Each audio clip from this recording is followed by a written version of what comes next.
It's Thursday, the 14th of August. This is the afternoon weather briefing. This is James Spann. Special welcome to all of you watching on the all-new Alabama Weather Network. Alabama's weather, as expected, a little hotter today, a little drier today, not much in the way of rain. Let's begin, as we typically do, with the upper air look. And again, this time of the year, this often tells a better story. This is the flow pattern about 18,000 feet off the ground. And again, this is where you can see the dips and the troughs and the ridges involved here. And again, the trough that has been over us is gradually beginning to weaken, and a ridge will be taking over. And as the ridge takes over, that means heat levels continue to gradually increase in coming days. Also means that we'll see fewer showers. In fact, let's go right to the radar this afternoon. And for those watching live, we are live at 227. And really, for much of the state, there's just not much out there. The Tennessee Valley, totally dry. Central counties, totally dry. The bulk of the showers and thunderstorms today down across the southwestern counties of the state. In fact, you can see some pretty decent downpours now from near the Mobile Bay Interstate 10 bridge up into parts of northern Mobile County, up into Washington County. You've got a pretty good storm sitting around Chatham. Heavy rain falling along U.S. Highway 43 between Mount Vernon and McIntosh. Again, this is in southwest Alabama. And these showers are really not moving very quickly. They're moving slowly to the east. Not severe by classic definition. Gulf Coast, by the way, looks good. At least the Alabama Gulf Coast will move over to the east. And we do note a couple of isolated storms well north of 30A and Panama City Beach. And again, the Gulf Coast there looks good. We'll check the southeastern part of Alabama. Absolutely nothing. Well, maybe one tiny shower that's over the southeastern corner of the state down here. But for most of Houston County, it's dry. So again, most of Alabama rain-free today, those isolated storms across the southwestern counties. And that's pretty much going to be the deal for the next few days. Well, I'll take it back. There's one isolated storm up here to the northeast of Waterloo, up in Lauderdale County. So that one slipped in there at the last minute. In fact, we'll get a closer look at that with the Columbus Air Force Base radar. This one that's right here. The Tennessee River is down here. But again, generally speaking, things are relatively quiet this afternoon. Here's the visible satellite view. Much of Alabama with a sunny sky. There's the radar composite across the deep south. Got some heavier storms back over parts of southern Mississippi into North Louisiana. Heat levels on the way up. Some spots are at 90 today. In fact, I'm seeing 91 down at Dothan, Mobile 92. Birmingham and Huntsville, upper 80s. Dew points are still high up in the 70s, which is what we expect in August. It's muggy. Here's the watch warning map around the nation today. Got a few scattered heat advisories. The counties there in yellow. Otherwise, things are pretty quiet. Maybe some strong to severe storms tonight, later this afternoon and tonight from the northern Rockies up into the upper Midwest. Tomorrow, got a chance of severe storms way up north, South Dakota over to Minnesota, parts of Wisconsin. And on day 3, which is Saturday, no organized severe storms expected across the country. Rain for the next 7 days, valid through Thursday of next week. For most of the state, amounts 1/2 inch or less. Maybe 1 inch in a few spots. And again, showers will be pretty thinned out here over the next 5 days or so. They could increase toward the end of next week. So in the tropics, we have 2 items of interest. We have one disturbance in the far southwestern Gulf, the Bay of Campeche, and we have Tropical Storm Erin.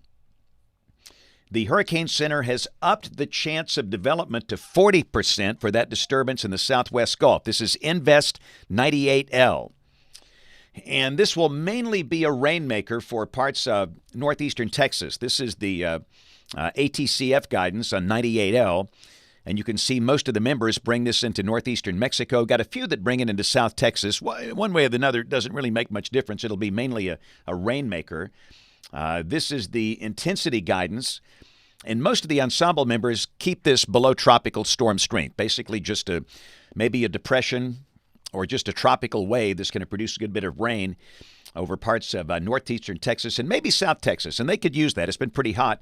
I do weather on the radio down in McAllen, Texas every day, and they've been dealing with triple-digit heat now for the past 7 days or so, which is what they typically see in August. But a rainy day or two, that would not be a bad thing for them. Let's look at Erin, the tropical storm in the Atlantic, looking better and better on visible or infrared satellite imagery here. Symmetry is looking much better, and the system is getting out of the drier air into a more favorable environment for strengthening. The top winds have increased to 60 miles per hour, moving to the west at 17. And again, today, there is basically no change in thinking. It becomes a hurricane by tomorrow morning, and a major hurricane this weekend. That M on the dots there, that represents a major hurricane, Category 3 or higher, passes north of the Leeward Islands, north of Puerto Rico, and it turns north east of the Bahamas. And again, that is a very favorable track. It kind of keeps it out of harming people. And again, you can see the Hurricane Center has the wind velocity by Sunday evening at 125 miles per hour, 5 days from now. A major Category 3 hurricane. We'll check modeling on Erin. This is the ATCF set, and again, the members are tightly clustered. When you see that, that's good. That means high confidence that this will be recurving well east of the United States. We'll check the major global models. This is the GFS ensemble, and again, all the members, really except for two, recurve it well east of the United States. Got a couple of outliers that bring it close to the Florida coast, but again, those are total outliers. And the European, 51 members, and only one out of the 51 members, they bring it toward the Outer Banks. All the others recurve this thing well east of the United States. And like we've talked about, the only potential problem would be the island of Bermuda, which could be close to this thing toward the middle part of next week, about 6 days away from now. They'll have to watch this carefully, but confidence is high. This will stay east of the east coast of the United States, and certainly not a Gulf storm. Intensity guidance off the ATCF set for Erin.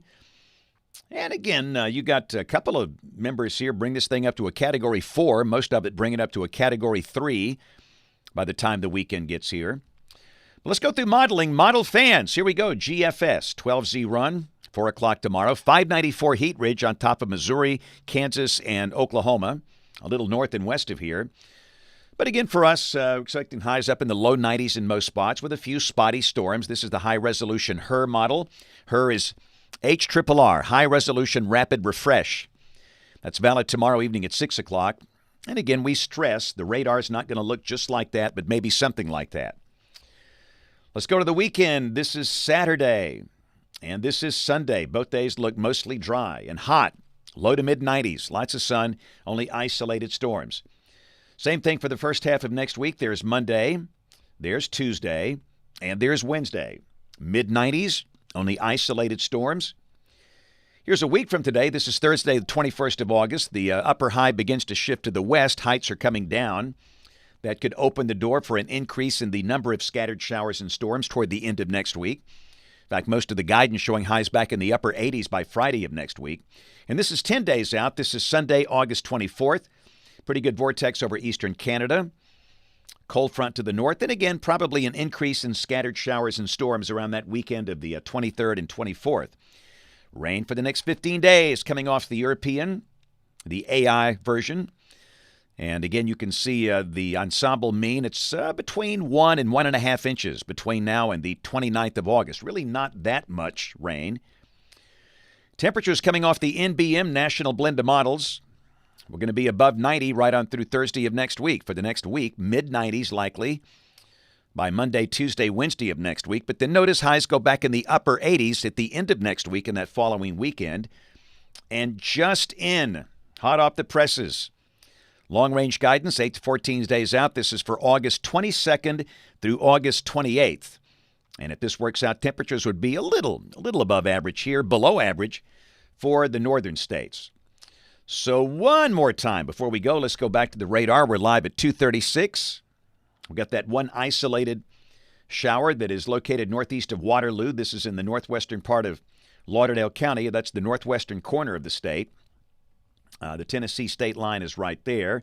There's the Mississippi state line. But again, as we expand this thing out, you can see that there's just really nothing happening for the rest of North Alabama and Central Alabama. Huntsville, Birmingham, Tuscaloosa, Anniston, Gadsden, Montgomery. Nothing. And again, additional showers could form at any time. The more active showers and storms down here across southwest Alabama as we speak, coming through parts of Washington, Clark, northern Baldwin, northern Mobile counties, gradually moving on to the east. So that's it for the afternoon update. For those that are new here, we do the longer briefing videos. These are about the 10-minute videos. We do these early in the morning, around 5:15, then about 2:45 in the afternoon. And again, if you're watching on the new Alabama Weather Network, thank you. We are delighted you are here. I had a great time today. Had a chance to see the senior adults in Leeds at the Leeds City Senior Citizen Center. Had a great session there. By the way, we should mention no book signing on Saturday. We'll try and get back to it a week from Saturday. But don't forget, hey, I'm still a chief meteorologist at ABC 3340 in Birmingham. Catch us on the news this evening. Have a marvelous a marvelous Thursday, and God bless.